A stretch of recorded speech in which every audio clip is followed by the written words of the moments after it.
Good afternoon. Happy Sunday, everyone. By the way, I'm LJ Mondroid. And nala ko share nyo gamay regarding sa kanang pagpanarbaho gani. In my case, ako wala mo ko work. Ma-office mo na siya, ma-out-base mo na siya, or any kind of work wag kita mamili kay it's because we're seeking man for that. But have you noticed kung manarbaho ka nakanjo kay siya ng mga trials, mga challenges, then dahan to mga tao nga ka na ganing bantayan ay mong lihok. Kaya na ganing out na silang boundary, out na silang work, pero ginabantayan ka. Ano mga tao nga ka nang hanlok sila malabuan, hanlok sila nga ka nang imong maim ang imong gusto, imong mapurso ang imong mga gusto.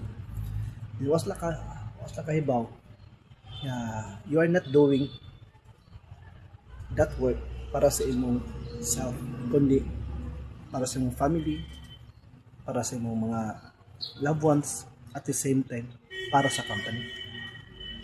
Kini mga uban nga nanarbaho lang para bantayan imong mga lihok, kini sila gitawag na sila kanang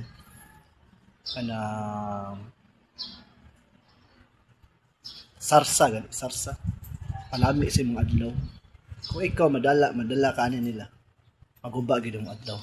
Pero kini siya imo ni siyang motivation, mo siya mapagana sa imong adlaw. Kay baka nga ma-motivate mo ka everyday kay na discriminate nimo, ma-motivate ka everyday kay na critic nimo, ma-motivate ka everyday kay naay ni go down nimo or ni ubos imong pagkatao.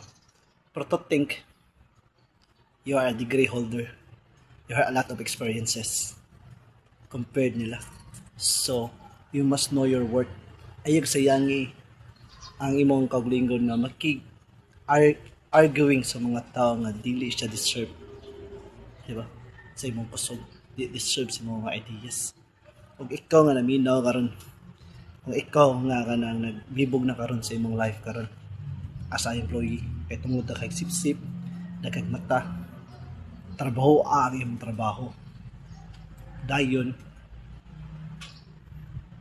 i-achieve mo permi nga imong ma-perform imong trabaho nga wala kay gisaligan, o i-prove sa imong kaugalingon nga dili sila ang reason ano nag-work ka. So kana lang. Happy Sunday to everyone. Thank you.